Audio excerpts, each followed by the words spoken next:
Bom dia a todos e todas! Oi, gente, hoje eu vim dar bom dia. Tô ali para as perguntas, para as participações de vocês, tá bom? Um beijão. Até mais. Gente, sejam todos bem-vindos, todas bem-vindas neste nosso encontro, um domingo frio aqui em Curitiba, com nossos corações aquecidos, porque eu amo estar aqui, nós amamos estar aqui para encontrá-los assim virtualmente, como se fosse uma classe presencial em que nós nos encontrássemos todos os domingos. Criamos um vínculo com vocês, criamos amizade, fraternidade, compartilhamos a vida, ouvimos as histórias de vocês também ao longo desse tempo. Então, que bom que nós podemos estar aqui juntos. Bom, enquanto vocês vão entrando, eu aproveito para divulgar esta página, pedir para que você curta aí, senta o dedo, né? Senta o dedo que fala, senta o dedo aí no like e também compartilhe com pessoas que você acha que podem aproveitar bem esse material. Não se esqueçam também do nosso canal passou de meio milzão de inscritos e está chegando a 600, então seria muito bom se vocês se inscreverem lá, mesmo que prefiram assistir aqui ao vivo, né? Mas prestigiem o canal para que ele alcance o maior número de pessoas possível. E também nós estamos no podcast, sempre com esse nome, Teologia Pé no Chão, tá?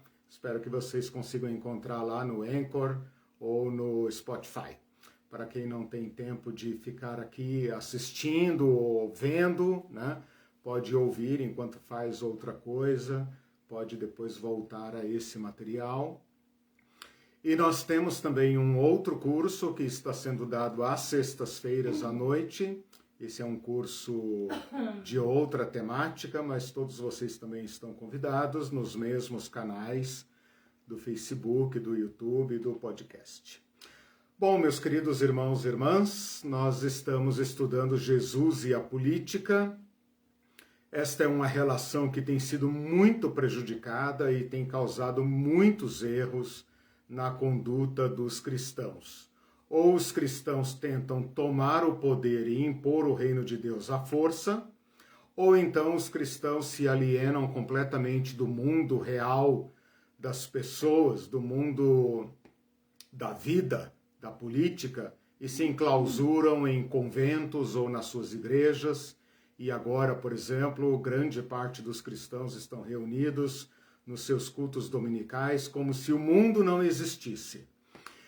Visando aclarar ou propor soluções para essa problemática, para essa conduta problemática, que nós estamos conduzindo esse curso que irá provavelmente até novembro, dezembro, por aí. Se não fosse o Natal, entraria pelo próximo ano. Não, brincadeira.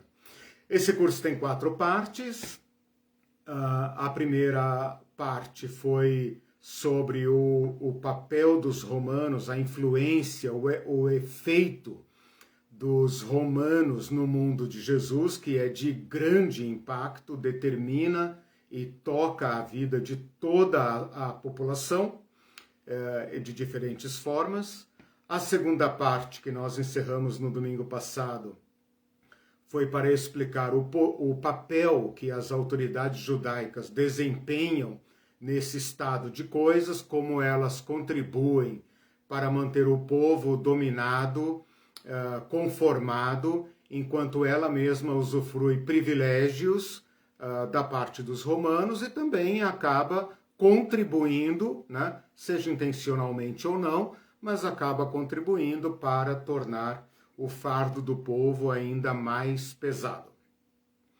A terceira parte nós vamos começar hoje, já vou explicar, e a quarta parte é aquela em que nós vamos então nos debruçar sobre as palavras de Jesus, a conduta de Jesus em meio a esse cenário. Então a gente poderia dizer que essas 3 primeiras partes do curso, que vão terminar agora no meio do ano, são preparatórias para a gente poder entender melhor as palavras de Jesus, né? E também para a gente conseguir, quem sabe, no nosso próprio mundo, fazer estas mesmas relações. Porque a gente ouve a palavra de Jesus, claro, todo cristão ouve sermões e lê sobre Jesus mais do que qualquer outro grupo da sociedade, mas as palavras de Jesus ficam como que boiando no ar. E este vácuo, né, criado pela nossa forma de seguir a Cristo é que gera esses problemas que eu falei agora há pouco de ou tentar tomar o poder ou se ausentar completamente dos problemas do mundo. Eu diria que a igreja no Brasil, durante muito tempo, viveu alienada, foi ensinada a alienar-se completamente, especialmente no século passado, no século XX, afetada por aquela falsa esperança do ano 2000, né, que os cristãos sabiam que não era verdade, mas também não fizeram nada para esclarecer, cultivaram um milenarismo alienante muito forte, né? E nessa virada do século XXI estão partindo para o outro extremo, que é tomar o poder, né? Se alguém tiver curiosidade, assista o mini curso que está no meu canal, que é a Teologia do Domínio, para entender um pouco melhor essas questões.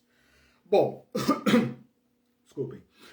Nessa terceira parte, então, que nós começamos hoje, nós vamos olhar o povo, aquilo que político adora falar, né? O povo, né? O povo.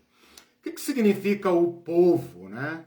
Todo mundo não é povo. Os empresários, os ruralistas, os banqueiros, os governantes, todos não são povo.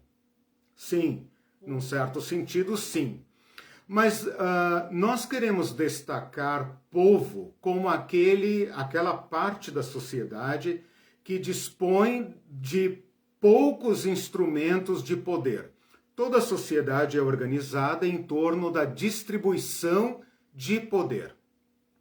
E aqueles grupos que detêm de forma legal ou até ilegal os instrumentos de poder, de forma oficial ou extraoficial, os instrumentos de poder, nós estudamos à parte, tanto aqui no nosso curso, como você pode pensar no Brasil. Nós podemos tranquilamente falar os políticos e o povo. Ora, mas os políticos não são parte do povo? São, mas eles detêm instrumentos de poder. Quais instrumentos? Esses que nós demos a eles, por meio da Constituição. E tem também a elite econômica, os banqueiros. Ora, eles não são parte do povo? Sim, são parte do povo. Mas eles detêm nesse regime que nós vivemos, capitalista, né, de instrumentos de poder são, né, o capital, os bens, o poder econômico, né, a capacidade de agir e de contratar mão de obra, que os torna parte, então, da elite que detém os instrumentos de poder. Eu estou falando desde as aulas de apresentação, e espero que vá ficando cada vez mais claro isso, que o poder não é uma substância, não é um ente que só eles lá da elite política, da elite econômica, detêm. Pelo contrário, o poder é algo que todo ser humano tem, por força da sua própria existência. Então, se você pensar num homem do poder, pensa num homem do Congresso, ou aquele dito que está lá na presidência da República, ou nos grandes capitalistas. Se você colocá-lo lado a lado com um operário, com um trabalhador rural, com um estudante, são humanos da mesma forma. Têm a mesma capacidade física e intelectual, com a sua pequena diversidade, etc. Qual é a diferença entre um e outro? A diferença é que alguns grupos detêm de instrumentos de poder, capacidade de obrigar outros a cumprirem a sua vontade. E esses outros, que são iguais a eles, são, de certa forma, desprovidos de poder. Eles têm menos poder. Então, na distribuição do poder, é que alguns grupos têm mais poder e outros menos poder. Pensem, por um lado, que o povo comum, nós que não somos capitalistas, nem políticos, né? Não somos desse grupo que consegue dominar os rumos do país, pensem vocês que nós somos maioria, né? Se você colocar lá a pirâmide social, você vai ver que a classe bilionária, supermilionária, está lá no cume da pirâmide.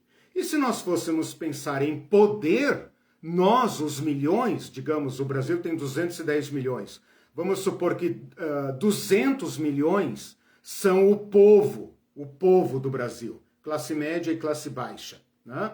Embora a classe média ache que ela está no andar de cima, né? Mas ela não está, ela está no escalão dos pobres, né? Apenas na parte superior dos pobres, né? Porque vendem a sua força de trabalho. Mas nós somos maioria, né? Essa maioria deveria fazer cumprir sua vontade, seus planos. Mas o que acontece? Nós instrumentalizamos essa minoria e essa minoria nos domina. O que eu quero então hoje falar é o seguinte: nós estudamos aquela elite do poder romano. Então pensa nos romanos como aqueles que detêm os instrumentos de poder, principalmente a lei, principalmente o poder militar.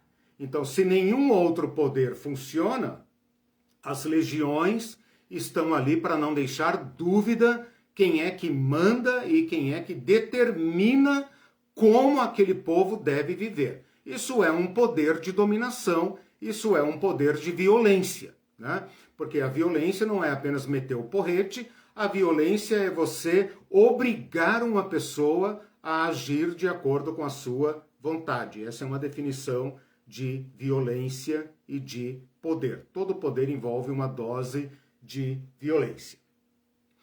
Na segunda parte do curso, nós estudamos uma outra parte da elite, que também detém instrumentos de poder. Então, cada um daqueles subsistemas que nós estudamos até domingo passado, o fiscal, político, religioso, jurídico, socioeconômico, são instrumentos de poder para obrigar o resto da população, aqueles que têm menos poder, né, a fazerem a sua vontade.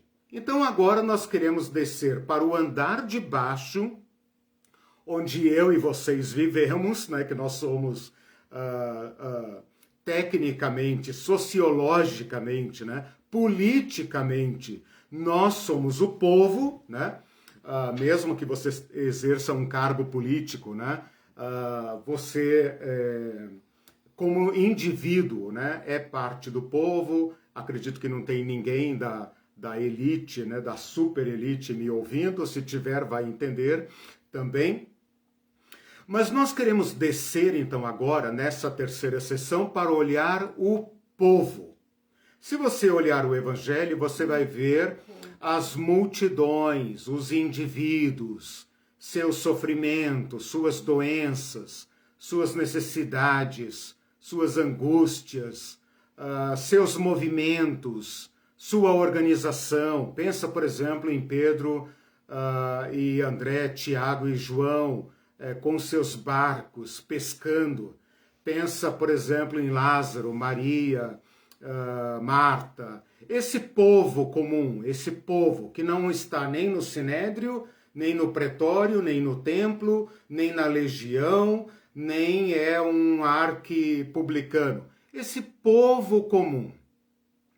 E agora, então, nós vamos olhar como esse povo se organiza debaixo, né, destes poderes que exercem sobre eles o domínio. E nós vamos ver, então, como que eles reagem a esse domínio. Por isso, essa parte se chama sistema de poder contra domínio. Porque eu estou insistindo nesse ponto. O povo tem poder. O povo tem poder. É um poder que também ameaça as autoridades. Então você imagina, por exemplo, uma grande multidão cercar um centurião romano que está sem suas tropas. ou milhares de judeus cercarem uma pequena tropa, um pequeno batalhão.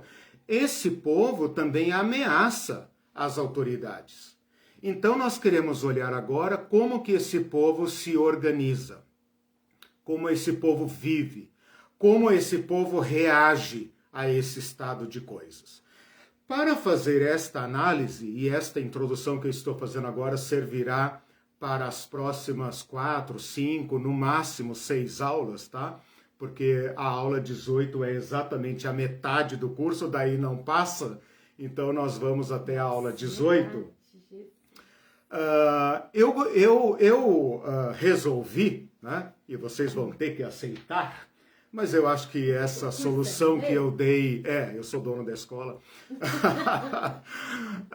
essa solução que eu dei, ela vai ser talvez não exaustiva, mas ela vai nos permitir olhar quase tudo que é importante dentro desta sociedade.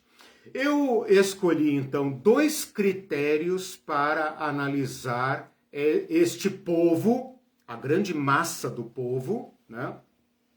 E esses 2 critérios se desdobram em 4.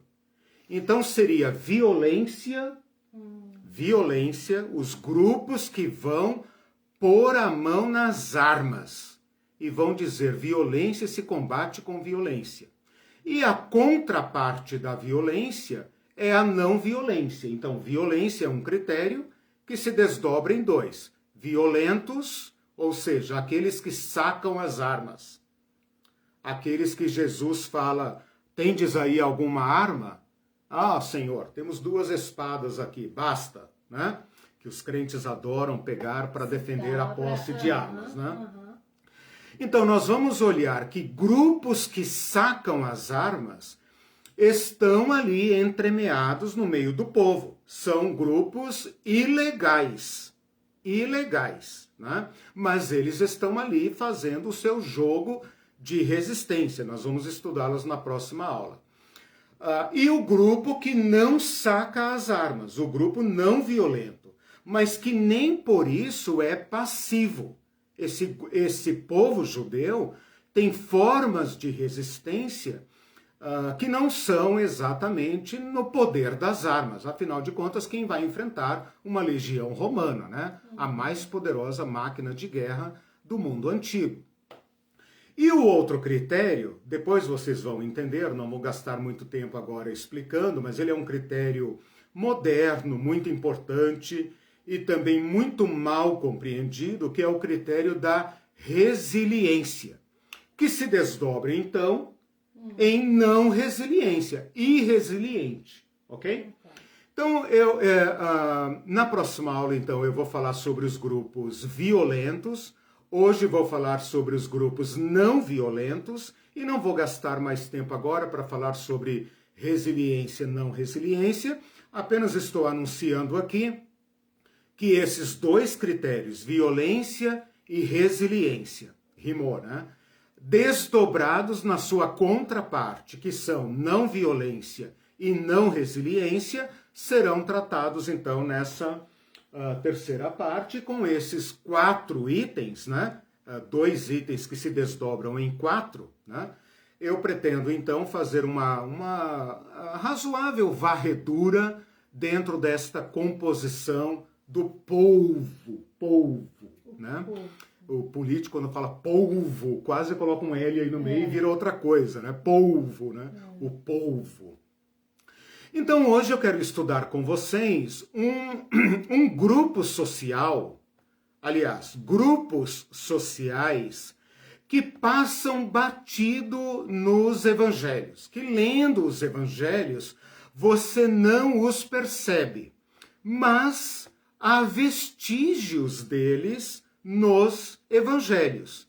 E como eles estão presentes, eu posso garantir para vocês, por meio de documentos, de provas históricas, extra-bíblicas, que eles estão presentes, não apenas extra-bíblicas, bíblicas também, eu vou demonstrar isso, eles estão presentes, então eu posso afirmar aqui com razoável segurança, né, que eles afetam o mundo de Jesus.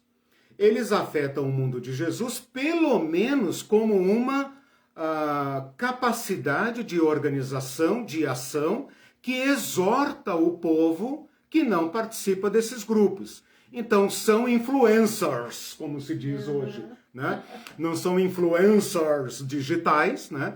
Mas são grupos que afetam o comportamento do povo, e você não os vê no Evangelho, mas você capta alguns vestígios deles, alguns eu vou provar, e outros você vai saber apenas por documentos extra-bíblicos.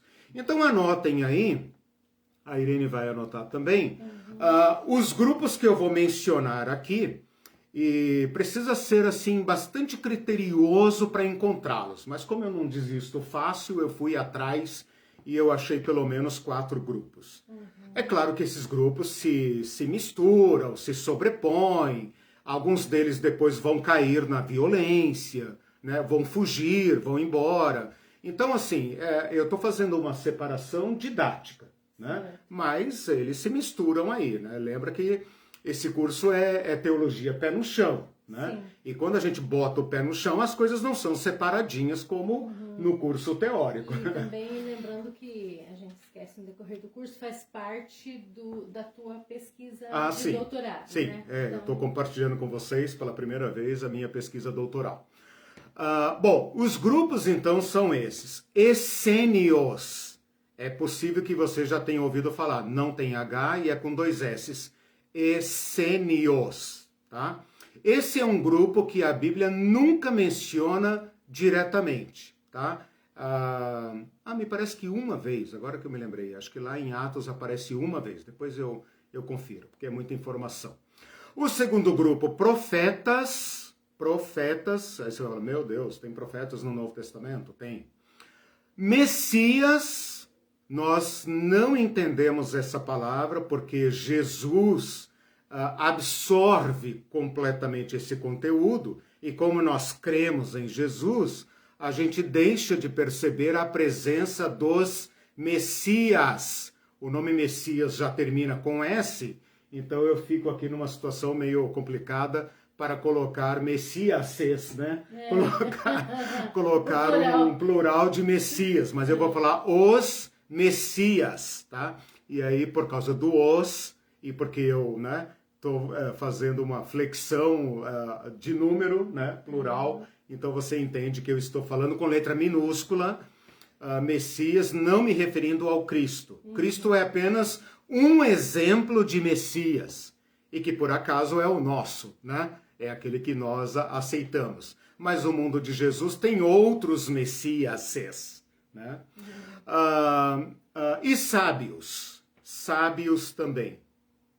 Eles vão aparecendo por aí. É claro que o Evangelho não dá atenção a esses caras, mas eles estão ali, né? E nós precisamos colocá-los no mundo de Jesus, como se a gente estivesse montando um presépio, né? Então a gente precisa montar ali todo o cenário e tal, para depois colocar o Jesus na manjedoura, né? Bom, então vamos lá. Os essênios. Para falar dos essênios, é interessante, talvez você até fale, eu vi um documentário, eu li um livro sobre isso e tal. Por quê? Porque os essênios não aparecem na Bíblia, não são citados na Bíblia, talvez tenha lá uma referência, não estou me lembrando agora, não vou gastar tempo conferindo, porque se tiver vai aparecer aqui. Não, na minha pesquisa fala que eles não são mencionados, acho que eu estou confundindo com outro nome que vai aparecer depois. Que eu estava falando, os essênios, eles não aparecem no Novo Testamento, mas eles são conhecidos através da obra de Joséfo. Joséfo é um historiador do primeiro século, ele nasce mais ou menos quando Jesus morre. Então é mais ou menos a partir do ano 30 e pouco, por aí, esse Joséfo nasce, depois ele vai desempenhar um grande papel na guerra lá dos anos 70, então ele já vai estar lá com seus 40 e poucos anos, né? E ele depois vai se tornar um grande historiador, né? A obra dele está aí em português, você encontra até na internet. A CPAD, cadê aqui? Deixa eu pegar aqui meu livro. Quem sabe faz ao vivo, né? A CPAD lançou essa obra aqui, então quem tem muita curiosidade, né, pode pegar aí como uma leitura grande e tal, né? Esse volume que eu mostrei para vocês é muito grande, mas grande parte dele é Joséfo contando a história do Antigo Testamento. Como você já conhece o Antigo Testamento, você pode pular essa parte e ler apenas a parte das guerras, né? Já seria um curso assim fenomenal, né? Bom, vamos voltar aqui então.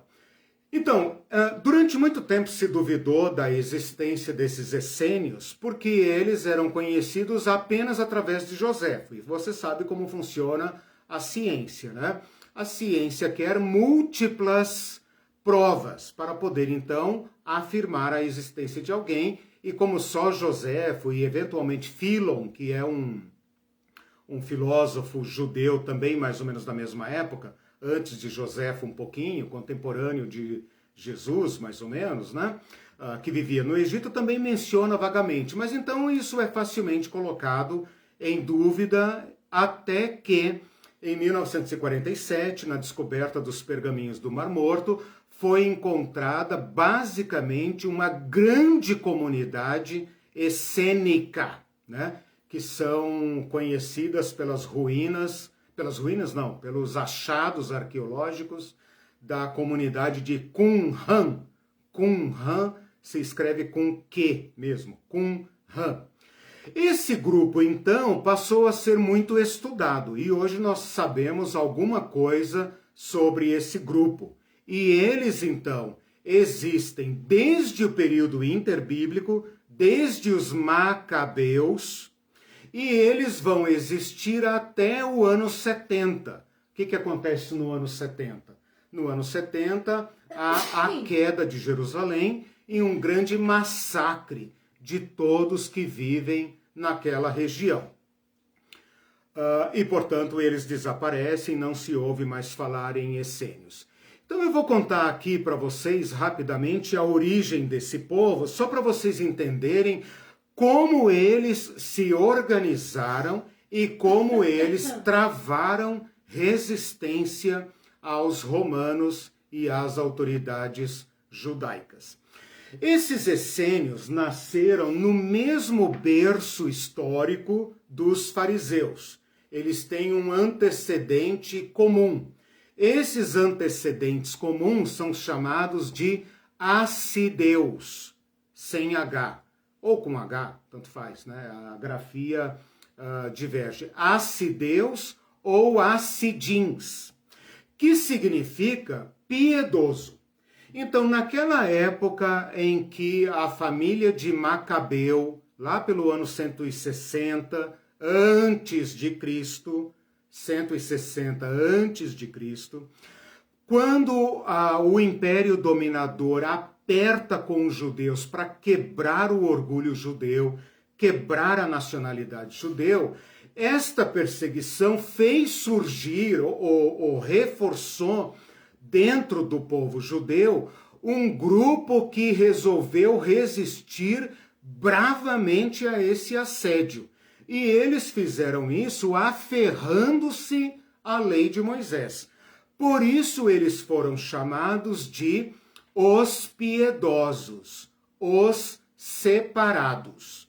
Este grupo, então, quando estoura a Revolução dos Macabeus, esse grupo imediatamente adere à Revolução e foge com os Macabeus para as montanhas.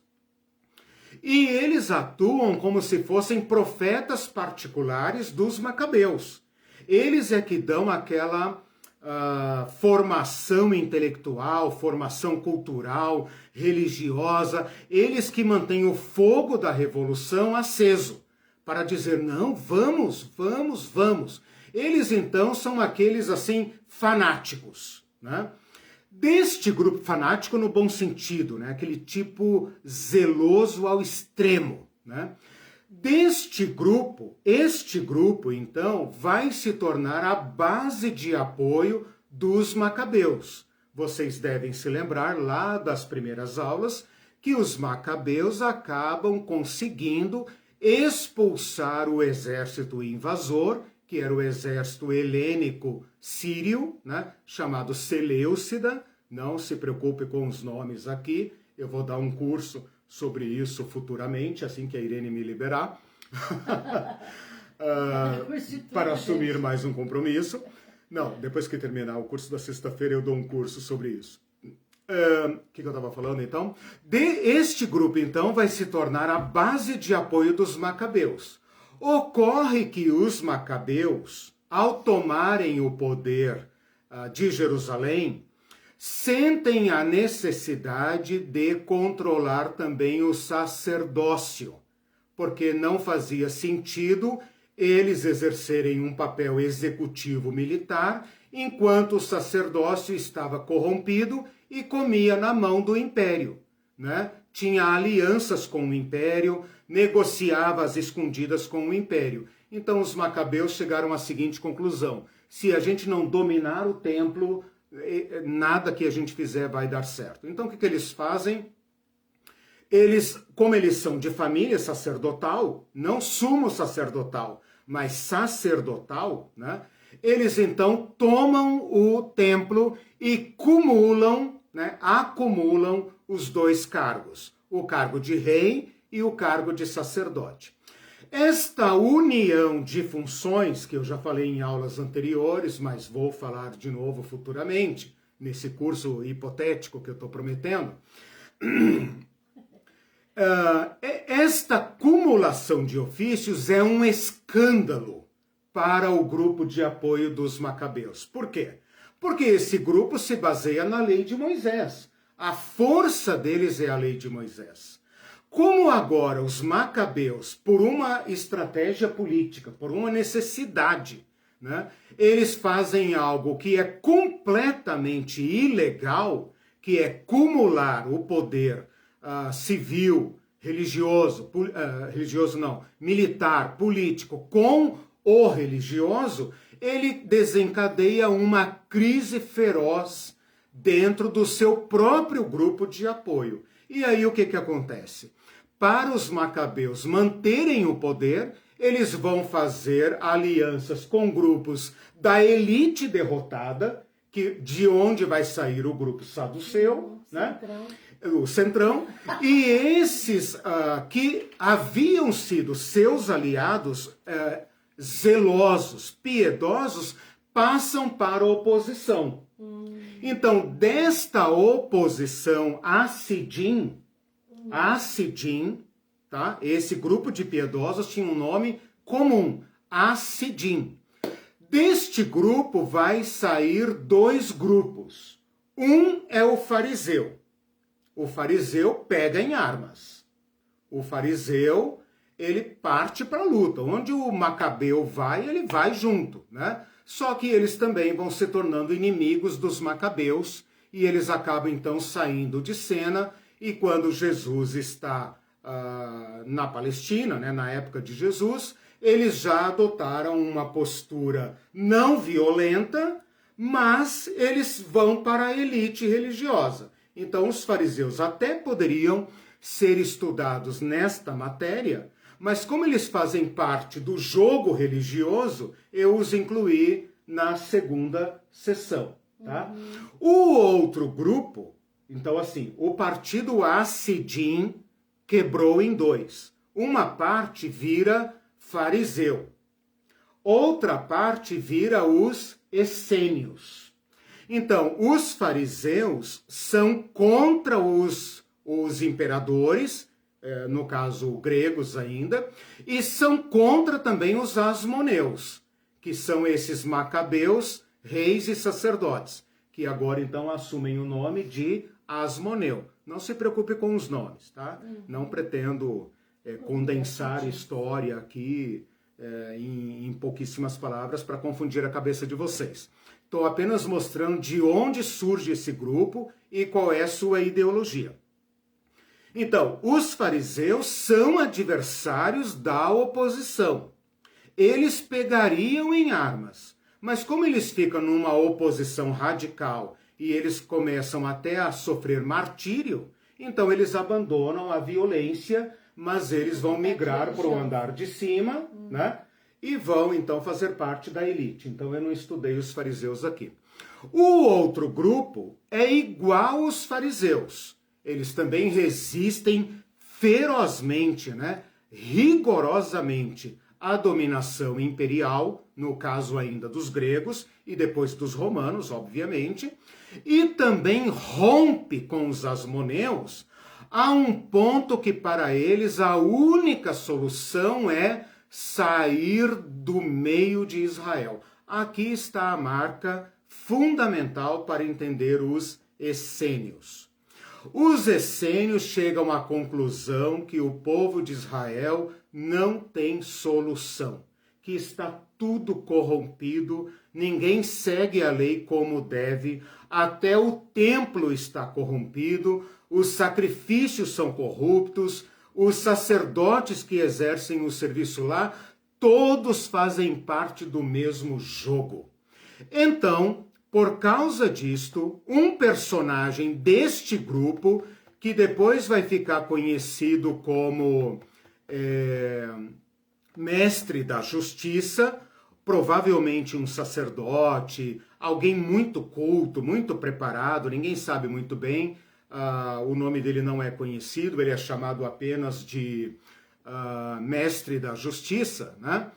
Este homem, então, com o seu grupo de piedosos, ao romper completamente com a sociedade judaica, vai para o deserto e adota um estilo de vida parecido com o que depois os crentes vão fazer no fim da Idade Antiga, início da Idade Média, que é uma vida monástica.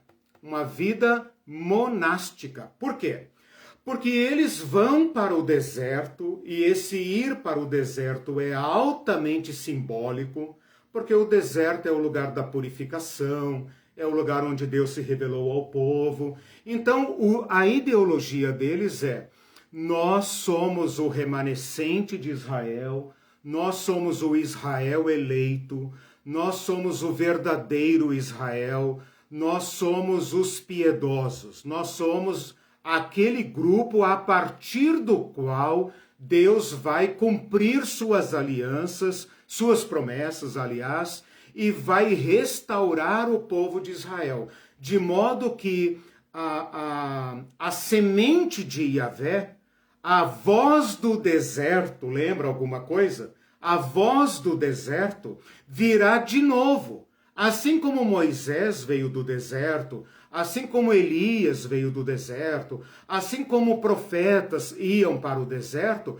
esse povo essênio se ofereceu a Yahvé num tipo de vida altamente rigoroso, religioso, simples, místico, isolado do mundo, em comunidades do deserto, como se fossem verdadeiros mosteiros. Pode ser até que os católicos lá, os primeiros monges da história lá, antes de São Bento e organizar, né, antes, lá nos primeiros séculos, depois de Constantino, né, os anos 400, 500, 600, por aí, tenham se inspirado nos asmoneus. Existe também a possibilidade que monges budistas antiquíssimos tenham tido algum contato aqui e tenham inspirado, mas são especulações que não vêm ao caso. O importante é vocês entenderem que este grupo essênio é um grupo de homens piedosos, eles não gostam de mulher, eles são celibatários, eles são celibatários, eles são o povo puro de acordo com os conceitos da lei, né? São todos homens, são todos solteiros, vivem numa comunidade retirada, no deserto, e vivem um regime de extrema simplicidade e observância da lei de Moisés. Este povo, então, ele tem uma ideologia de pureza, uma ideologia de sectarismo, uma ideologia de condenação teológica a todo o sistema de Israel. É como se eles estivessem de longe, né? Mas eles exercem, apesar de eles não atacarem o templo, nunca praticarem a violência, eles ali no deserto são um lembrete, uma exortação, uma pregação ao povo de Israel de que eles estão em pecado. Então seria isso que eu queria falar sobre os essênios. Deixa eu ver aqui mais alguma coisa importante. Eles aguardam o Messias, então eles vão para o deserto para encontrar o Messias. Eles acreditam que o Messias virá do deserto, como tudo que vem de Deus vem do deserto, e eles serão então aquela comitiva de recepção ao Messias para então levá-lo a uma grande vitória contra o povo judeu, libertar o povo judeu, destruir os ímpios, destruir os impuros, purificar o templo e com eles, a partir deles, refundar esse Israel espiritual, esse Israel puro, né? Eles desenvolvem, por isso que eu mencionei o Mar Morto, eles copiaram muitos livros do Antigo Testamento. Então nós hoje, estudiosos da Bíblia, dependemos desses escritos do Mar Morto para conferir alguns livros da nossa Bíblia que foram encontrados lá. E além disso, eles produziram, eles escreveram muito. Eles interpretaram, eles pregaram, eles colocaram código, a mesma coisa que os mosteiros católicos têm ali, a ordem de fulano, né? Toda a regra de como viver, etc, etc. Eles tinham isso em códigos de disciplina, modo de viver, como partir as refeições, eles tinham tudo isso escrito. Portanto, o achado do Mar Morto em 1947 foi assim um banquete para os arqueólogos, para os estudiosos das escrituras, porque eles encontraram muita coisa escrita. Eles eram comunistas, completamente comunistas.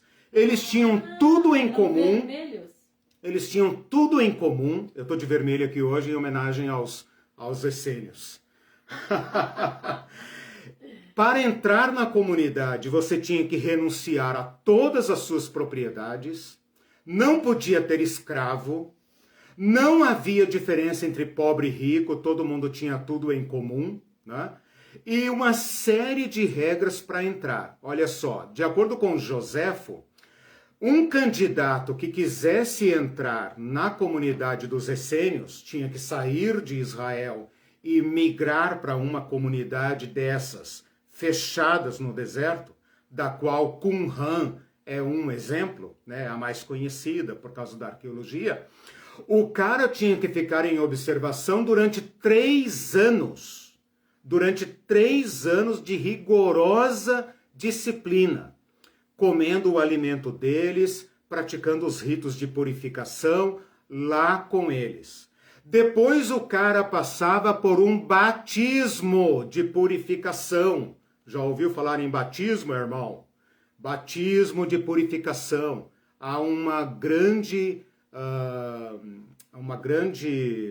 possibilidade de que o batismo de João Batista tenha sido inspirado nos essênios, embora ninguém ainda tenha encontrado o elo de ligação, o elo, né, que liga, é o elo perdido, né, que liga João Batista aos essênios. Mas as características de João Batista têm muito a ver com o caráter dos essênios. O cara tinha que fazer um juramento de obediência, olha como que isso parece com as ordens monásticas dos católicos. Obediência e fidelidade aos superiores. Compartilhava tudo que tinha. Por exemplo, se um essênio saía da comunidade para resolver um negócio, para vender alguma coisa e tal, ao chegar depositava no caixa comum. Tudo era dividido entre todos, tá? E praticavam, claro, uma rígida disciplina interna que era assim, às vezes tem como resolver, o cara paga uma disciplina, ou na pior das hipóteses, ele é excluído da comunidade. Quando Jesus fala, se teu irmão pecar contra ti, vai ter com ele, se não te ouvir, leva testemunhas, se não te ouvir, leva perante a igreja, se não te ouvir, expulsa-o, né? Ele está refletindo algo que os essênios praticavam. Então, esses essênios, o que você precisa saber sobre eles?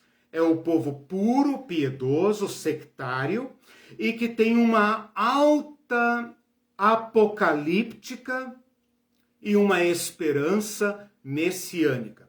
Os estudiosos do Novo Testamento dizem que há muitos reflexos da linguagem dos essênios no Novo Testamento. Por exemplo, quando fala de luz e trevas, filhos da luz, filho das trevas, né? Há muito vestígio dos essênios no Novo Testamento que demonstra que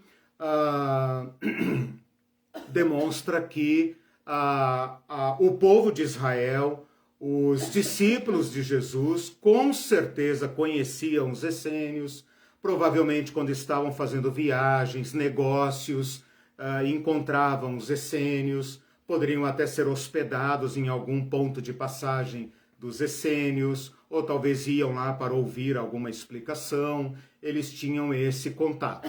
Existe a possibilidade de ter havido também pequenas vilas, pequenos aglomerados de essênios urbanos, porque como eles foram destruídos e eles eram muito simples, a arqueologia não consegue achar esses vestígios. E uma última informação, estima-se pelos escritos de Joséfo que havia pelo menos 4.000 essênios na época de Jesus, ou no final da guerra dos anos 70, até 4.000 pessoas vivendo em comunidades dessa forma.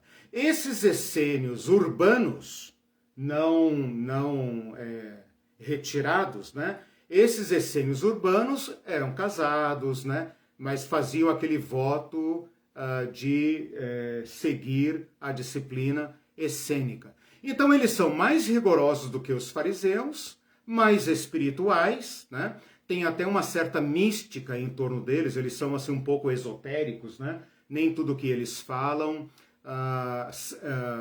é ortodoxo, né? Eles desenvolvem uma teologia própria. Isso que era importante vocês saberem sobre os essênios. Aí você está dizendo que são todos machistas. Eu falei abaixo dos essênios. Então. Mas a gente, né, eles tinham muita coisa boa. Sim, então, sim. Né? Eles são um protótipo importante. O que eu quero que a gente tenha em mente é o seguinte. Você tem aqui o mundo. Você tem aqui o mundo de Jesus, aqui, o quadradinho, né? Não é o coração da sexta-feira, não, é o quadradinho mesmo, assim, né? Você tem o mundo de Jesus, o mundinho de Jesus ali, né? Aí você lê o Evangelho, você vê ali, vai pra cá, foi pra cá, tal, parece que só tem aquele grupinho ali, né? O resto você imagina com Hollywood e com os filmes e com a tua imaginação, né? O que eu estou querendo dizer é que no contexto de Jesus, há personagens que, embora não sejam explicitamente referidos no Evangelho, deixaram seus vestígios ali. Eles são como aquele astro, né, que lança suas luzes lá de fora, onde eles estão no deserto. Eles tocam a consciência do povo judeu. Por isso que eu os incluí aqui na resistência não violenta, porque eles são pacifistas. Não porque sejam ideologicamente opostos à violência. Eles aguardam a chegada do Messias, do ungido, né, que será que serão 2, para não cometer o erro dos asmoneus, né? Será um ungido, que será mestre da justiça, e o outro será rei da família de Davi. O ungido é da família de Davi, percebam como isso aponta para Cristo, né? E eles tocam, então, a consciência moral do povo. Eu estava dizendo, o meu pensamento que eu estava dizendo aqui, cortei o seguinte, eles não são ideologicamente opostos à violência. Eles aguardam o violento certo. Quem que é o violento certo? Aquele que vai libertar o povo de Israel. O filho de Davi.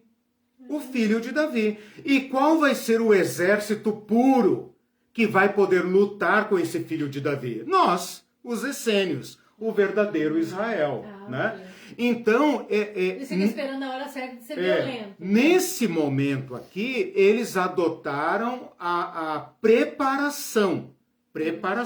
Então, eles são não violentos, mas não no sentido moderno aí do Gandhi, do Martin Luther King. Apenas estou dizendo que eles não vão lutar a guerra dos homens. Eles são aquele grupo iluminado, reservado, casto, fiel, que vão oferecer seus serviços ao Messias quando ele chegar. Pensa no peso que isso tem quando João Batista fala de si, que ele é a voz que clama no deserto e que vem para preparar o caminho do Senhor, né? E pensem vocês também quando Jesus vem do deserto, né? O efeito teológico que isso vai representar para essas comunidades.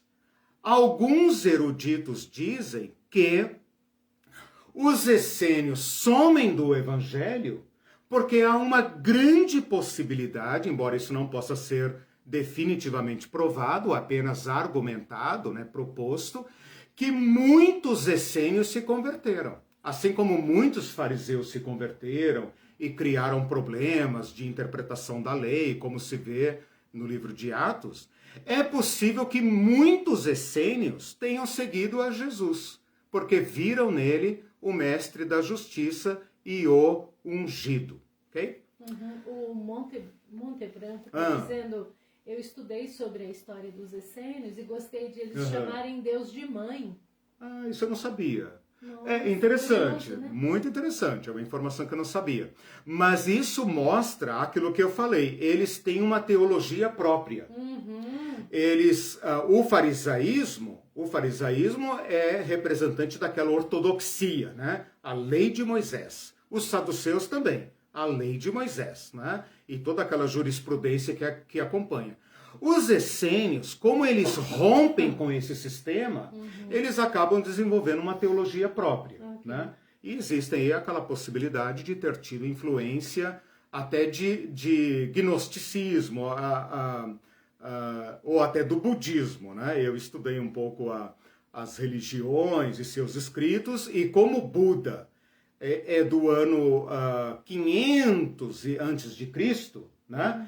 E como o Império Grego tocou até a Índia, ele abriu um canal de comunicação de modo que monges budistas chegaram até ao Egito, né? Então existe aí a possibilidade, mas é um campo que está em aberto e eu não saberia dizer. Ele diz assim, chamavam pai e mãe, pai e mãe, sim. Estavam mais adiantados que muitos de nós. Isso. Tendemos a achar que Deus é do gênero Patriarca. masculino e nos esquecemos que Deus é agênero. Exatamente.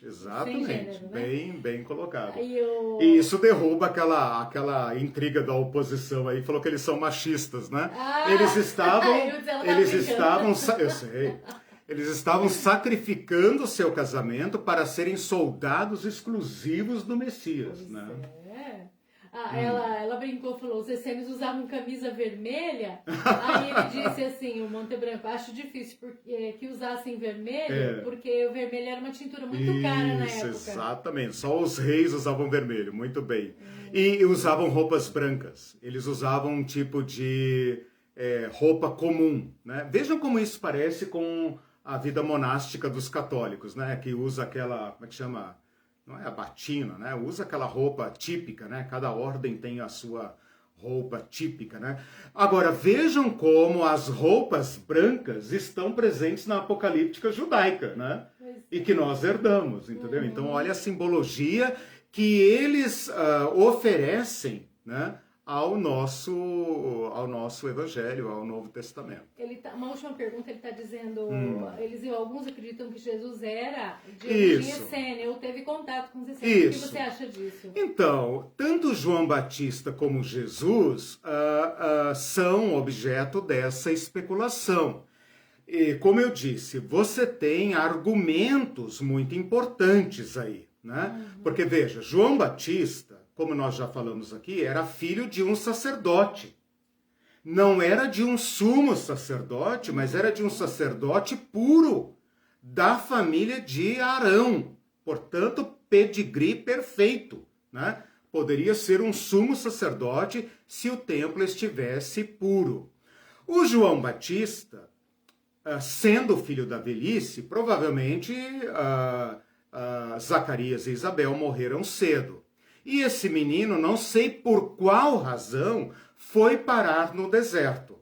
E quando eu falei que os essênios eram celibatários, você poderia perguntar, bom, então, cara, morriam todos, né? Eles dependiam apenas de novos membros para se manter. Não, olha que interessante, eles adotavam crianças órfãs.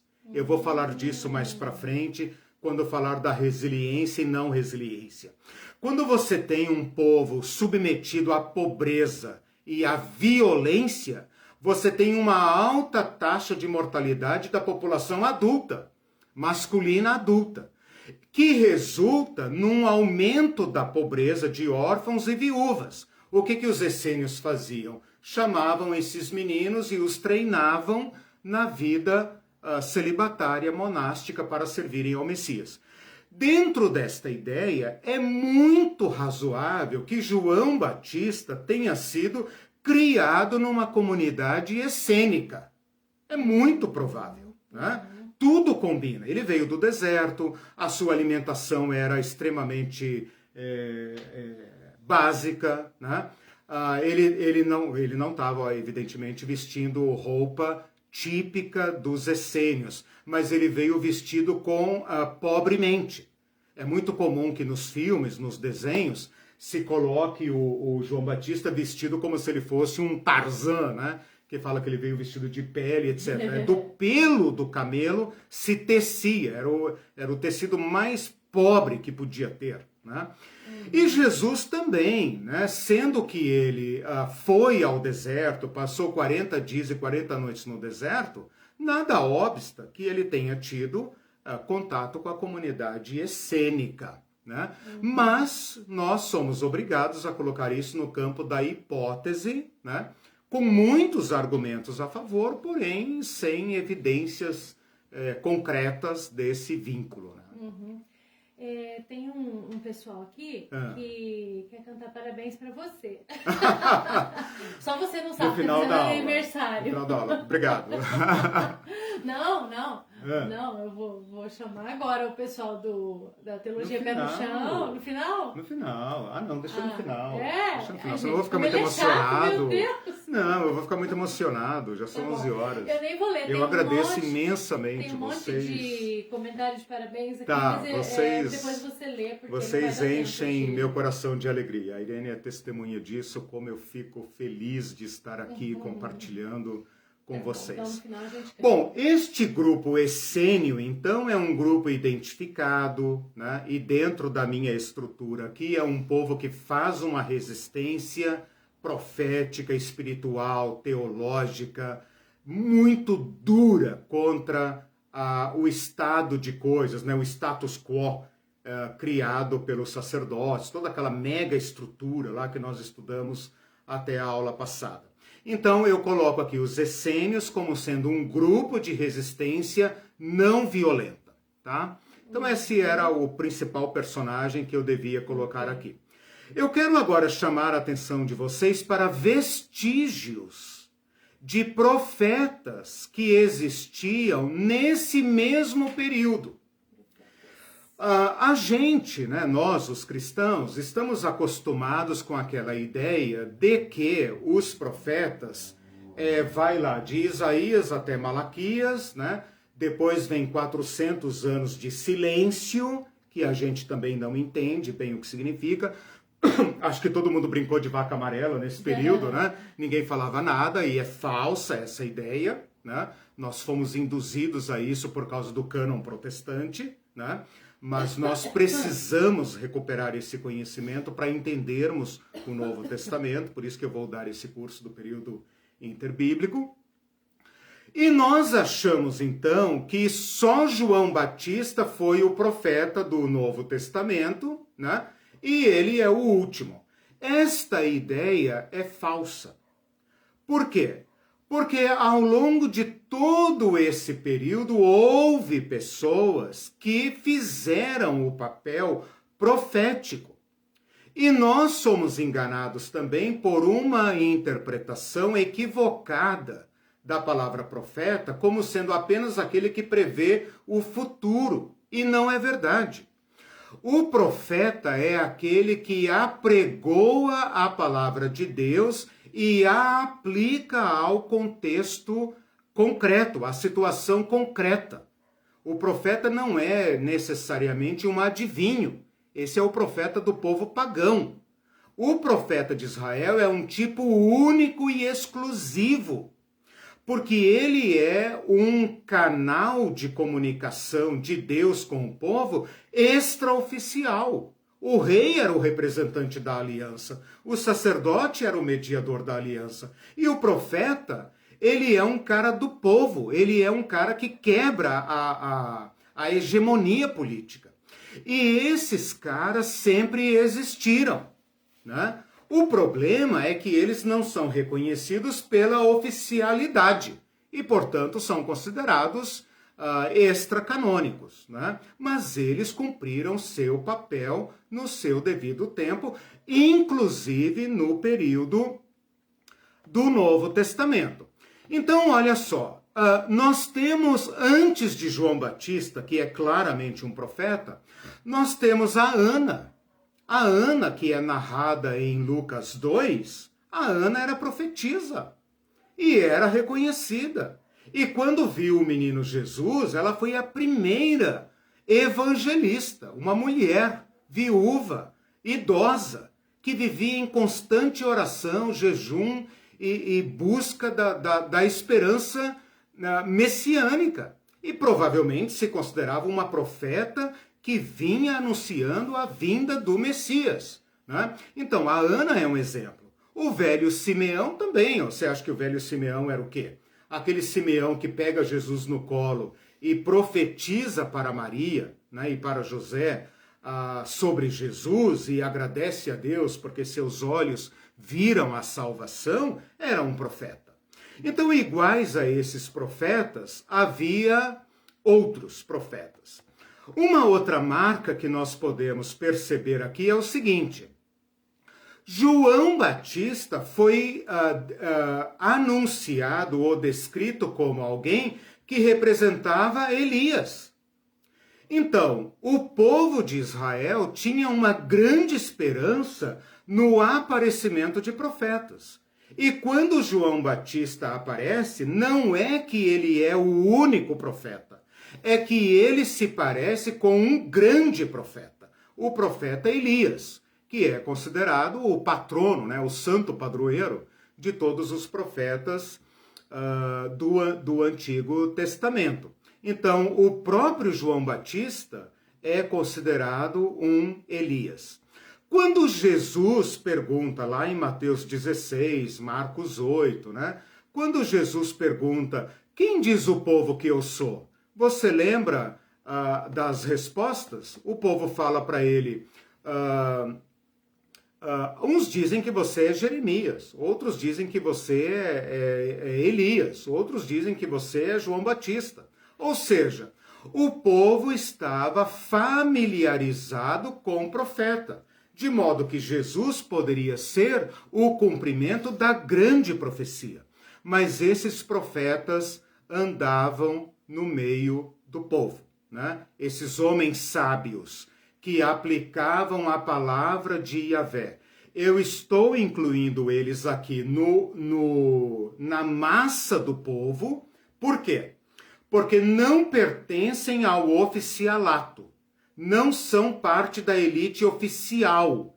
Eles representam aquela tradição profética que rompe os esquemas de poder e anuncia a palavra de Deus ao povo diretamente.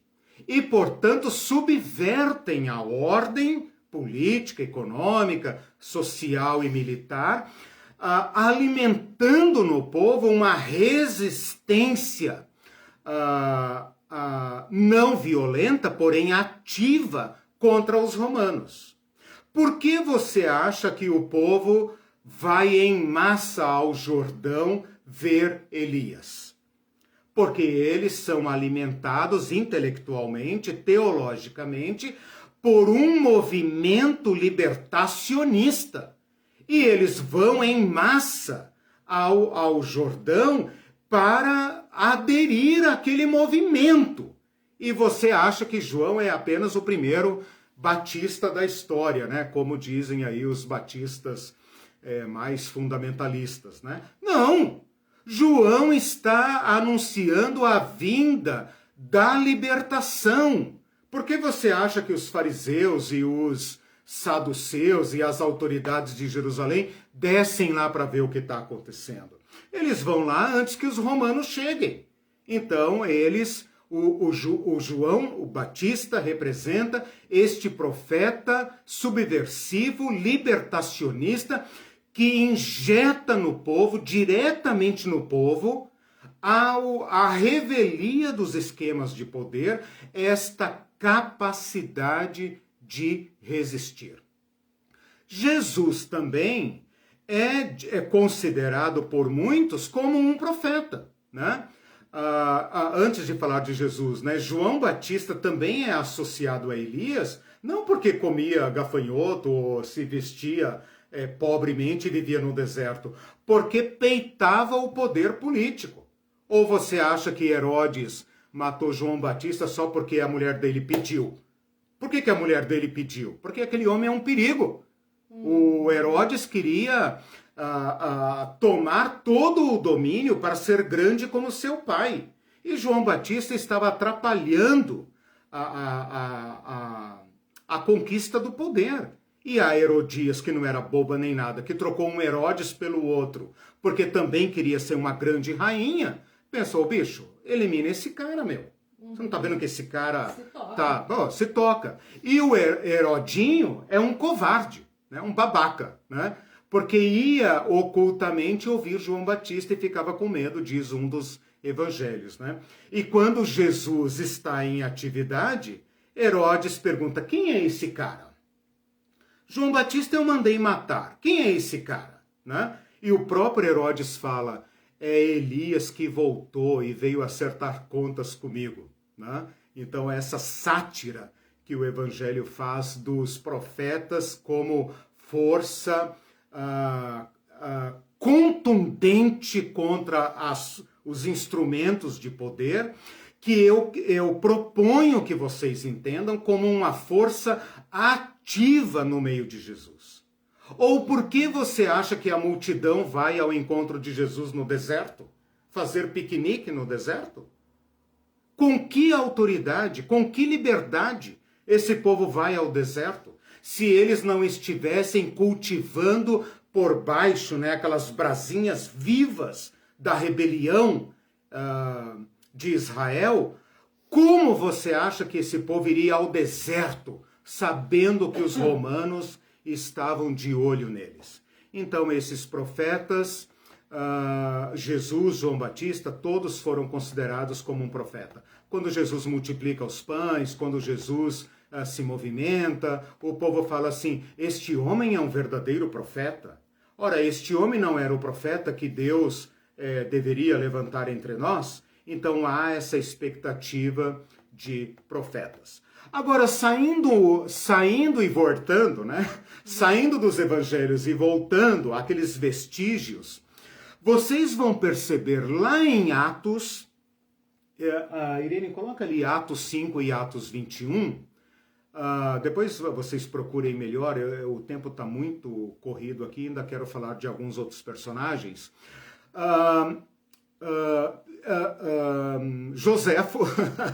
Joséfo fala de um certo samaritano, a quem ele não dá nome, que como profeta incitou a multidão contra Pilatos. E Pilatos massacrou profetas e profetinhas. Massacrou esse povo, porque o romano não tolera movimentação. Em Atos 5, quando Pedro e João estão no Sinédrio, o Gamaliel fala assim, olha, não liguem para esses homens. Não liguem para esses homens. Se esse negócio for de Deus, vai dar certo.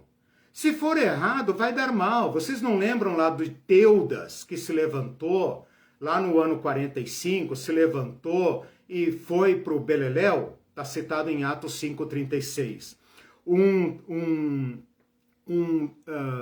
O Teudas, que se levantou nos dias de Fado, que era um governador sucessor de Pilatos.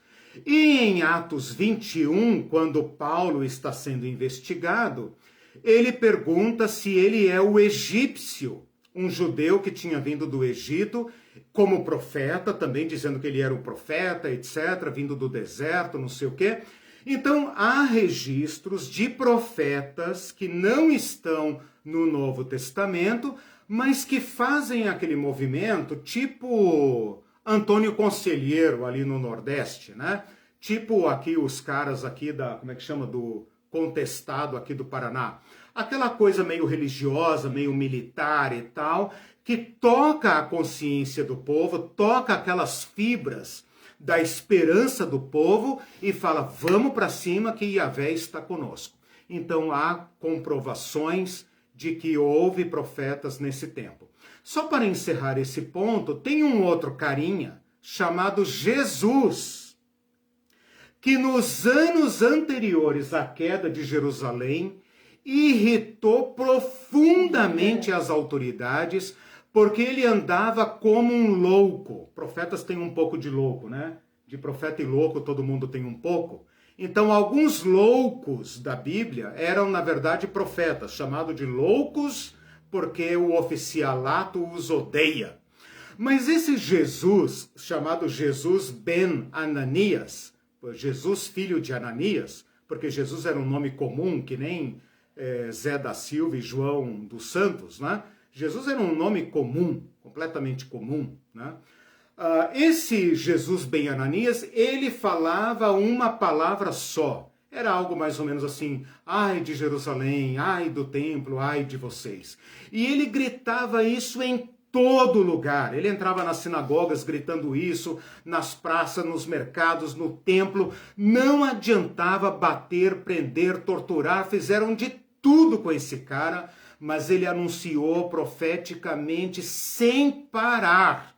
Sem parar. Ele incomodava, irritava, tentaram de tudo com ele, até falar, deixa esse pobre coitado que se lasque aí, ele vai achar o dele, que morra por aí, né, e tal. E de fato Jerusalém caiu. Então parece que ele foi a última voz profética a dizer, Jerusalém vai cair, vai cair, vai cair. E é claro que o povo que está no conforto, né, que não vê o que o profeta vê, se sente extremamente ofendido quando o profeta fala. Claro que isso não tem nada a ver com os profetas de hoje, né? Porque os profetas de hoje são profetas de outro tipo, né? São profetas do palácio. Israel não tem profeta do palácio. Os profetas de Israel são da periferia. Profeta que come na mesa do rei fala o que o rei quer ouvir. Esses são os profetas lá de, como é que chama? Da Jezabel, né? Profetas da mesa. Então você quer saber se um profeta é puro, né? Ele tem que ter autoridade para falar o que tem que falar do modo correto, submete sua palavra ao crivo da comunidade. Profeta que come na mesa do rei, que vive do bom e do melhor, e que não submete sua palavra ao crivo da comunidade, manda passear, manda catar coquinho. Nunes Marques da Silva. Né? Bom, queria falar também sobre Messias, e vou caminhando aqui rapidamente para o final. Veja, irmãos, o que eu queria falar aqui sobre Messias é o seguinte: tem um livro do Richard Horsley, que eu falei lá no início, Richard Horsley, com H e Y no final, Horsley, está escrito ali, você vai achar. Okay. Ele escreveu um livro em que ele fala desses bandidos, messias e profetas e tal. Veja a laia em que ele coloca os messias, né? O Messias é um tipo...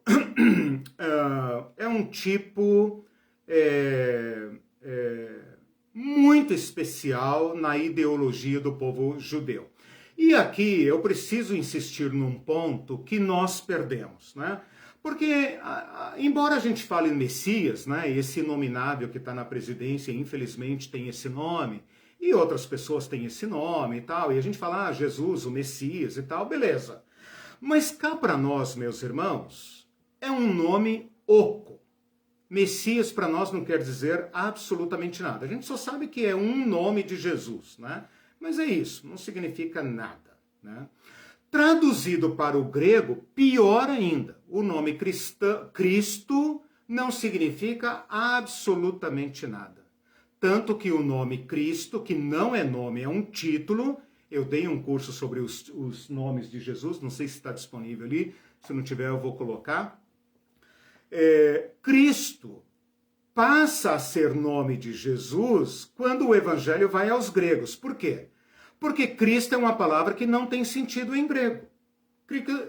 Cristo em grego significa ungido. Messias em hebraico significa ungido. Ungido só tem sentido em Israel.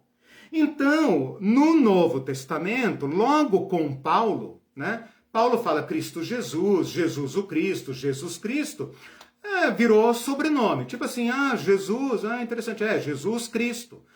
Jesus Cristo, tá? É a mesma coisa que falar José da Silva, Eliseu Pereira, né? Virou sobrenome. Mas cá para nós, é claro, nós somos cristãos, nós sabemos que Messias e Cristo é o nome sagrado do nosso Senhor, nosso Deus, nosso Salvador e tal. O que escapa ao nosso conhecimento é o sentido do nome Cristo. Isso está completamente perdido. Veja se vocês entendem o que eu estou falando. Nós somos cristãos, nós já nascemos sabendo quem é Cristo. Beleza, é o nome de Deus, né? Tem o Buda, tem isso, tem aquilo, papapá, tem Shiva, etc, etc, e tem Cristo. A diferença é que Cristo é o nosso Deus, e é o único, para nós não tem outro, ele é o único Deus, Filho de Deus, da Santíssima Trindade e tal. Então, ninguém questiona aqui quem é o Cristo, não é essa a ideia. O que eu quero que vocês entendam é que Cristo é um título. E que Cristo é a tradução do hebraico Mashiach, Messias.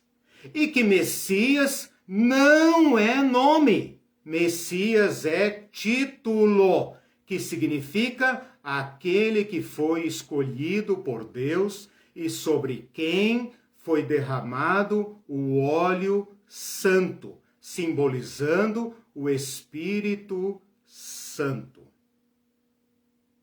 Mas essa questão do ungido não é apenas como você vê aí na internet, os bispos e apóstolos que adoram um azeite, né? Eu lembro que eu era pobre em São Paulo, de uma igrejinha muito pobre, né? E eles tinham aquela mania de ungir os irmãos, né? Que pede oração, né? E é claro que em casa não tinha azeite. E eu conheci o azeite, né? Na igreja. Por quê? Porque ele passava assim, não era cruz, eles né? Usavam azeite não era mesmo? Azeite.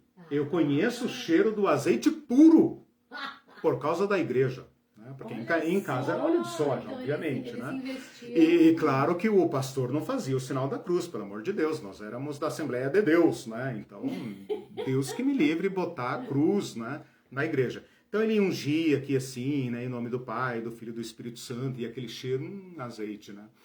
Eu acho que eu lembro até hoje. Bom, o derramar do azeite adquire esse significado a partir de Davi e da promessa de Davi. Jesus é chamado filho de Davi. Sobre ele desceu o Espírito Santo. Jesus é o Messias. Jesus é o filho de Davi. Então, quando você olhar no Novo Testamento, não é esse o filho de Davi? Jesus, filho de Davi, tem misericórdia de mim. Hosana nas alturas, vem aí aquele que é o filho do nosso pai Davi nas alturas. Tudo isso são gritos de guerra. É o pobre desvalido urrando a sua esperança, dizendo: ó filho de Davi, liberta o nosso povo. Imagina Jesus entrando em Jerusalém e o povo gritando: Hosana nas alturas. Leia o Salmo 118, irmão. Eles estão citando o Salmo 118. Socorre-nos, é a palavra Hosana. Socorre-nos, Senhor. E eles falam: veio o nosso rei, veio o reino do nosso pai Davi, Deus das alturas desceu entre nós. Você imagina o medaço das tropas romanas quando Jesus entra com aquela turba e bastava um estalar de dedos e ele botava aqueles romanos estraçalhados, se ele quisesse. E ele fala para Pedro depois, né? Eu poderia trazer legiões, se eu quisesse, apelar para a violência. Só um detalhe, só isso daí já prova que Jesus não é a favor de posse de armas. Não se pode provar isso usando, porque se ele tivesse pedido para armar mesmo, se ele podia trazer legiões de anjos, então... Não... Se ele quisesse de fato fazer algo sério, ele teria armado e teria assaltado o templo, não com um chicote para tocar os bois, né? Mas com espadas, obviamente. Bom, o que eu quero destacar aqui é que esta adesão do povo a Jesus é um teste de verificação. Será esse o Messias? Por quê? Porque havia outros. Então, aquele Teudas que eu falei para vocês agora há pouco, ajuntou 400 homens, está lá em Atos 5. Ajuntou 400 homens e foram estraçalhados. Um tal de Judas Galileu também é um grande mentor intelectual. Eu vou voltar a falar dele em outras aulas, porque ele vai para as armas. E ele também é considerado um Messias. Depois,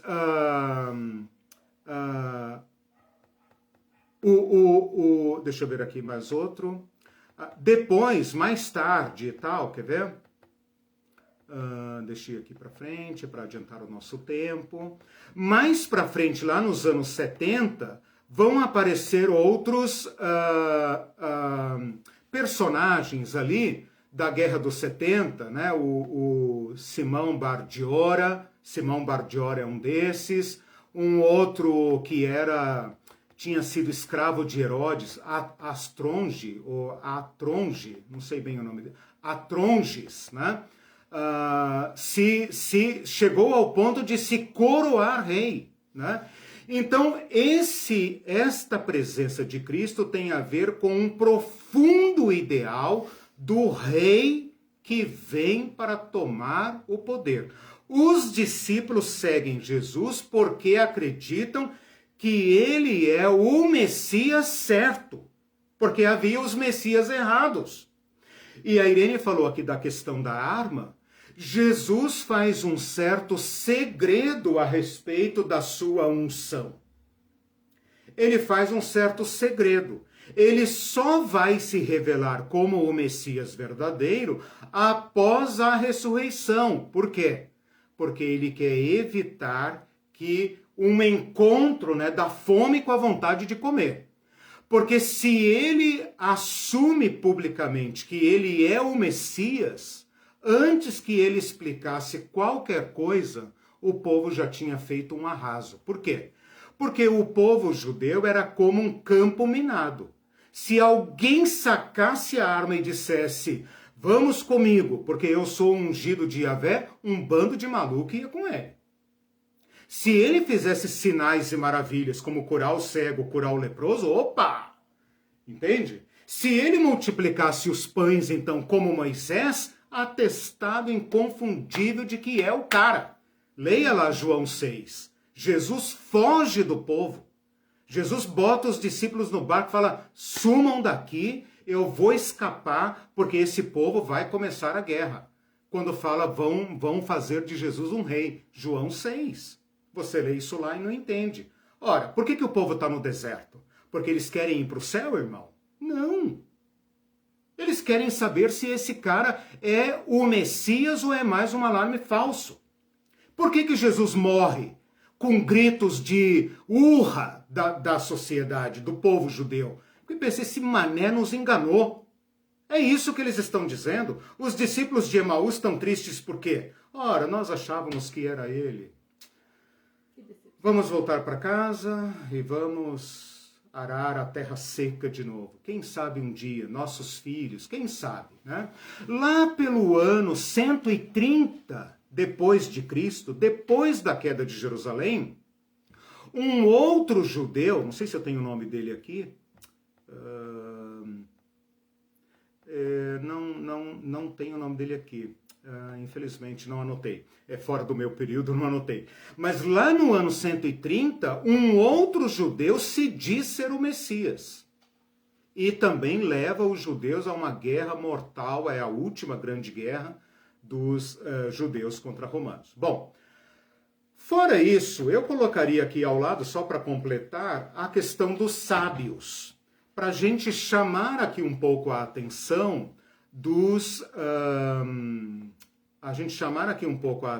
para os rabinos. Veja, eu não falei, ou talvez falei muito brevemente, sobre as sinagogas, né? Então, a sinagoga é um centro comunitário, etc. Ela está ligada ao jogo do poder. Sim. Mas eu gostaria muito que vocês entendessem... que na sinagoga também estão as forças da resistência não violenta. Porque o judeu, na verdade, ele é portador de uma tradição libertária. Então não pense, de acordo com todas as aulas que eu dei anteriormente, quando eu falei dos romanos, quando eu falei dos sacerdotes, toda essa máquina que está ali em cima do povo judeu, não pensem vocês que eles conseguiram quebrar a espinha do povo judeu e transformá-los em súditos pacatos. Isto nunca aconteceu. Então, a elite aqui em cima, dos sacerdotes, saduceus, latifundiários, os nobres, esses estão confortáveis. Na medida em que você vai descendo para a base, para a ralé, para os camponeses, para os pescadores, para os carpinteiros, para a ralé, você tem queimando por dentro dele uma força de resistência, uma força libertária que está viva. Ela está viva. O máximo que as autoridades religiosas, os rabinos, os fariseus podem fazer é tentar impedir que esta resistência encontre as armas. É mantê-la ali. Vamos orar, vamos buscar a Deus, vamos fazer jejuns, vamos cumprir a lei. Mas quando houver, ou quando houve, né, depois, no futuro, a guerra, todos esses grupos se unem. Eles se unem imediatamente. Então, assim, eles não são pacifistas passivos. Eles estão num tipo de resistência ativa, porém não violenta. Mas quando surgir a oportunidade, só a elite vai ficar dizendo, não, gente, deixa disso e tal. Até os essênios vão pegar em armas. Sacerdotes, alguns pobres, vão pegar em armas. Fariseus vão pegar em armas. Só os saduceus não pegam em armas. E eles que vão para o beleléu. Então, com isso, eu encerro aqui a minha fala. Em situações apenas para mostrar para vocês que dentro desta camada do povo, então, aquele povo que não dispõe de instrumentos de poder. Eu falei dos essênios como uma comunidade organizada que se furta à dominação, né? Tanto se furta à dominação que vai para o deserto, né? Parece o cara da desobediência civil lá, o Henry Thoreau, né? Henry Thoreau, Henry David Thoreau, porque o nome dele parece francês, mas é inglês, né? Que para escapar da máquina estatal americana falou, então eu vou viver nas montanhas. Quero ver me cobrarem imposto. Vou beber água do rio e comer da floresta, quero ver me cobrarem imposto. Os essênios são mais ou menos assim, eles se furtam a máquina estatal e a máquina do templo. Mas no meio do povo há essas forças vivas de resistência, profetas, sábios e messias. Alguns se dão mal, alguns se dão bem, mas eles estão ali como forças vivas. Então, né? ele é como um resumo esses sábios são profetas, são... Porque as categorias se misturam. Okay. Né? Então, um rabino pode ser chamado um sábio. Eu vou dar só um exemplo aqui. Ó. Sei que meu tempo já estourou, mas vou dar só um exemplo. Quando Herodes estava morrendo, o Herodão, lá quando Jesus nasceu, quando o Herodão estava morrendo, estava agonizando, ele morreu em profunda agonia, ele morreu uma morte horrível, né? O Herodão, o pai, quando Jesus nasceu.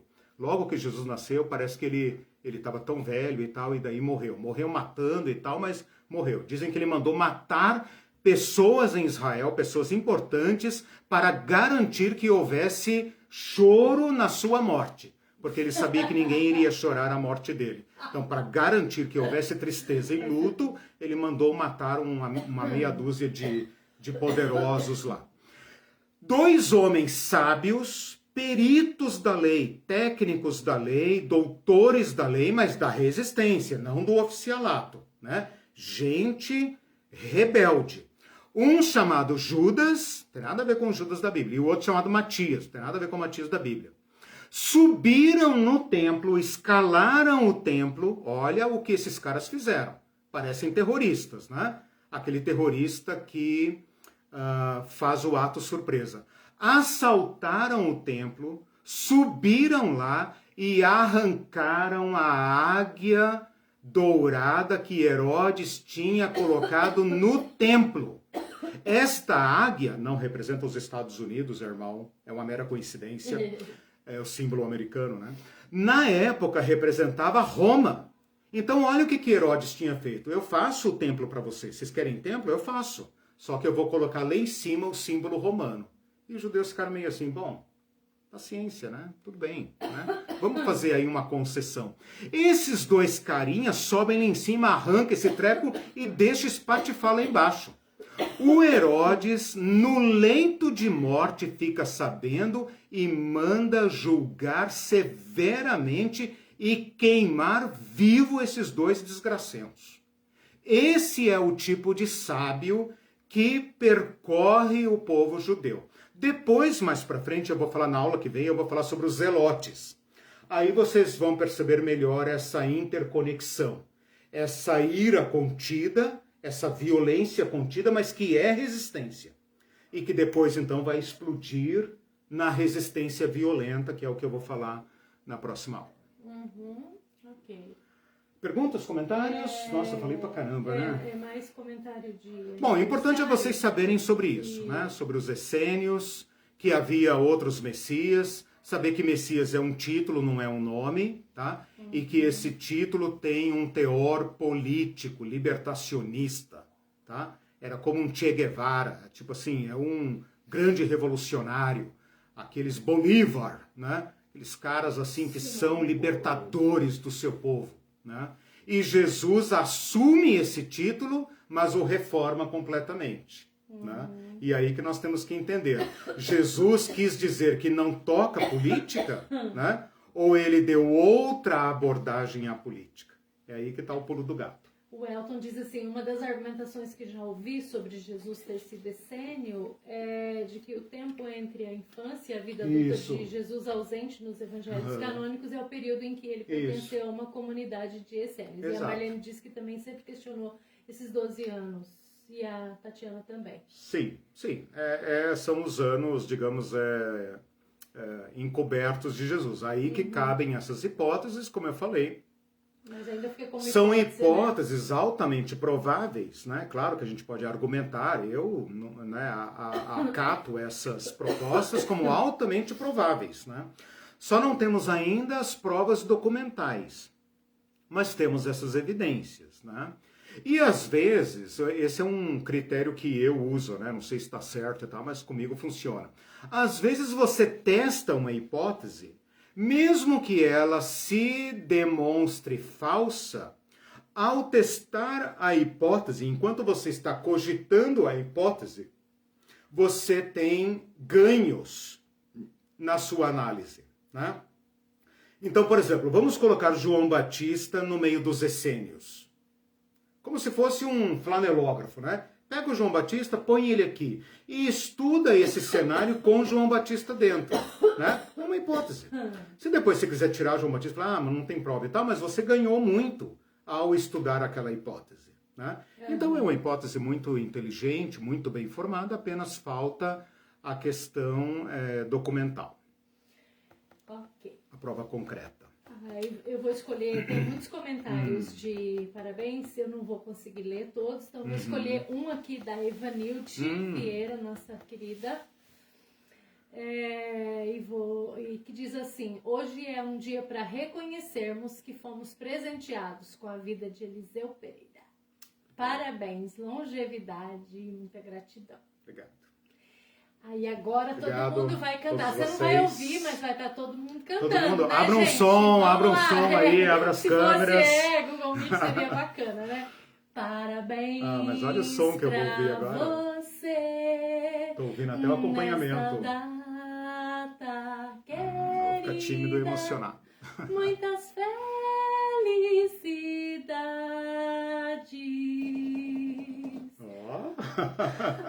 Muitos anos ouvi o acompanhamento de vida. Parabéns, meu amor. Obrigado, gente. Obrigado. De todo o coração, muito obrigado. Todo mundo tá dando parabéns. Aí depois você lê os comentários. Opa, com certeza lerei e responderei todos. Gente, muito obrigado. Para mim também uma grande oportunidade, né? Há muitos anos eu venho dedicando minha vida a isso. A cada aniversário eu dedico novamente. Eu sou um teólogo do andar de baixo, né? não estou no oficialato, sou para manter minha liberdade de falar. Mas eu não trocaria por nada essa minha posição pela liberdade de falar. Eu sei que muitos pastores não falam porque não podem, muitos professores não ensinam porque não podem, né? Eu considero uma grande bênção poder estar aqui falando livremente, tendo compromisso apenas com Cristo e com a melhor compreensão das Escrituras. E como eu falei para mim mesmo há 30 e tantos anos atrás, quando fui pela primeira vez para o curso teológico, onde eu encontrei a Irene, a teologia pertence à igreja. Eu vou sempre trabalhar para que a teologia não seja uma reserva de mercado apenas para os ungidos, né? Porque depois que o Cristo veio, a unção do Espírito Santo desceu sobre todos. E na minha concepção, aquele que retém o conhecimento do povo peca contra o Espírito Santo. Porque a grande promessa é: naqueles dias derramarei do meu Espírito sobre todos, homens, mulheres, jovens, crianças e até sobre servos e servas, para libertar a todos, para nivelar a todos. João Batista falava, né? Nivelar os outeiros, aplanar os caminhos do Senhor. Isso tem um significado de trazer todo mundo à comunidade. E outra coisa que eu não posso deixar de falar, né, já que vocês me emocionaram, olha o que faz a igreja em Atos dos Apóstolos assim que ela recebe a unção do Messias. Assim que o messiado de Jesus é compartilhado com servos e servas, a comunidade de Jesus se torna uma comunidade comunista. Quem nos garante que ela não aprendeu isso dos essênios? Porque quando eu li sobre as regras da comunidade, eu pensei, são os essênios renovados, né? Os essênios, aquilo que os essênios buscaram, por meio do rigor, da ascese, né? Da disciplina rígida e tal. Agora o Espírito Santo arrebenta para todo mundo, nivela todo mundo, transforma o deserto em jardim, né? Então, eu não faço isso por mero exercício intelectual, né? Vocês sabem disso, mas para lançar luz nas palavras de Jesus, para que nós sigamos a Jesus de verdade, né? Não o Jesus das corporações, né? O Jesus do oficialato. O Jesus de verdade. Né? Então, o meu grande esforço aqui em falar hoje sobre os essênios, os profetas, etc., não é apenas dar curiosidade histórica e tal, eu tenho certeza que vocês entendem isso. É para tornar o impacto de Jesus muito mais contundente. É para que a palavra de Jesus nos atinja como atingiu aquele povo lá. Né? E isso cabe a nós, os mestres, né? E aqueles que podem ajudar os demais. Obrigado, gente. E Chita não deixou cantar no meio da aula. Não deixei. Gente, tchau, gente. Tchau, Feliz gente. domingo para vocês. Vocês tornaram o meu domingo muito alegre. Tchau.